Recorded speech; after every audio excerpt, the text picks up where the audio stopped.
طب وبعدين؟ لا بجد والله، وبعدين ماذا بعد؟ النكست ايه؟ الاهلي وحشني، انا تعبانه نفسيا، انا بتعالج نفسيا، غياب الاهلي بيتعبني نفسيا. طب افهمها لكم ازاي؟ انا تعبانه نفسيا، انا بقالي 3 ايام ما بصورش، مش عشان خاطر لا، انا عندي عقده نفسيه، غياب الاهلي بيعمل لي مشاكل نفسيه، وانا اوريدي اصلا عندي مشاكل نفسيه، فانا بقى مش نسافر تونس دلوقتي بقى، الماتش يبقى بكره، انا خلاص الماتش يبقى بكره بالكثير، مش اي الحبايب قلب خوخ، اتصرفوا لي، الماتش يتلعب بكره ازاي؟ جمعوا بعضكم بقى، اعملوا نفسكم، ولا اعملوا اي حاجه، اللي ما علقتوش مش هعلقه غير لما الاهلي يلعب، خلاص هي ضربت في دماغي.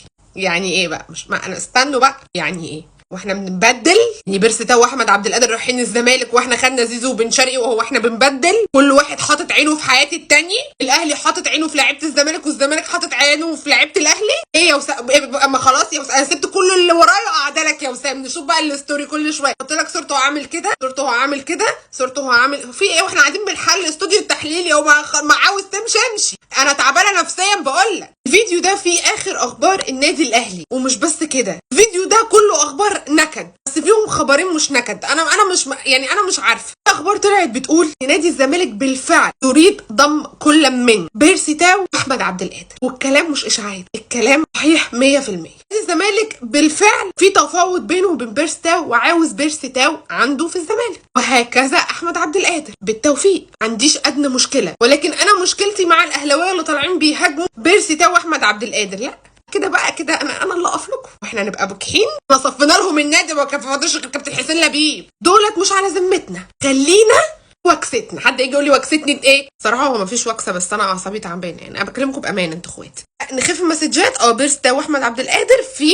نيه داخل نادي الزمالك، وبيتفاوضوا معاهم الاثنين سكه. مره اطلع عبيطه، اسامه ابو علي كل شويه كان يقعد يعمل لنا كده، يشاور على ايديه على الساعه، واحنا ما فهمناش ان هو لما الحلقه بتجيله في ساعه معينه خلاص. في ايه يا اسامه؟ انا تعبت نفسيا. نادي الوصل والريان القطري الاثنين انسحبوا من صفقه وسام ابو علي. ليه الاثنين انسحبوا من صفقه وسام ابو علي؟ عشان لاقيين ان المبلغ كبير عليهم، نسبه كبيره وسام ابو علي باقي في النادي الاهلي. وما يثبت كلامي، مع ان انا كلامي كله صح، وانتوا عارفين ان مش محتاجه اثبات، ما دام طلع من بقي الكلام يبقى هو صح، بس ما علينا، ان نادي الريان القطري بالفعل رجع اللاعب بتاعه اللي كان معار، هو رودريجو، رجعه تاني لنادي الريان بعد صرف النظر عن صفقه وسام قاعد يخف بقى الاستوديو التحليلي للاستوريهات بتاعته، عشان انا اعصابي تعب، اروح رازعه واحده انفول عشان انا زهقت. ما كرهوناش في الراجل، يمشي ولا يقعد يا جماعه، اخر نهايه المطاف، انا اعصابي تعبانه، ما تعصبنيش. الاهلي قرر تمديد عقد اليو ديانج اهو، وكمان حطوا في قائمه اللعيبه الاجانب الحاصله على اعلى راتب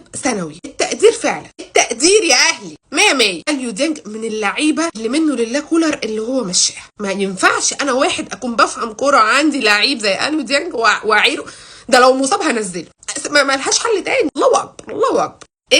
جاهز للسفر الى تونس مع بعثة النادي الاهلي، والمشاركه كمان ايضا في المباريات بعد تعافيه من الترقوه اللي هيجي بعد كده جنب كتف امام. بصوا عشان انا على اخري، المفروض النادي الاهلي يحط بند كده، اي حد هيصيب امام في دراعه يدفع غرامه، عشان تعبنا، ربنا يا رب يحميه ويبعد عنه شر الاصابه. النادي الاهلي بالفعل استلم 9 مليون جنيه ثمن اعاره عمر الساعي الى النادي المصري، وفي حاله شراء عمر الساعي المصري لو عاوز يشتري عمر الساعي من النادي الاهلي هيدفع 30 مليون. طب هو معار كام سنه؟ معار سنه واحده. طبعا هو الخبر ده قديم يعني بالنسبه لبعض الناس، لكن هنعمل نفسنا هو جديد، بس انا كنت والله العظيم ما قادره.